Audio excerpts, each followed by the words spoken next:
Hi Youth Leadership. So today I'm going to go over how to make foam paint. It's super easy, it's fun, and you don't need a lot of materials in order to do it. So what you are going to need is a little food storage baggie, just one of these things. You put your snacks in it, whatever, any type of bag that you can just put the materials in.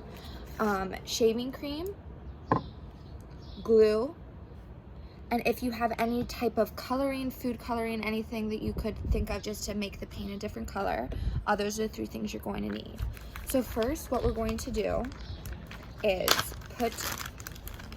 I guess it depends how much paint you want to put in. I'm only going to do just a little bit, but you're going to put the shaving cream in first into the bag, like that. Then I'm going to put some of the glue in. I took the top off because it was easier for me to pour it. But you're gonna pour a good amount because the glue helps the foam paint stick together once it all dries. And then finally, I chose green food coloring to put into the baggie. A few drops, maybe like 1, 2, 3, 4 or 5, depending on how dark or light you want your color.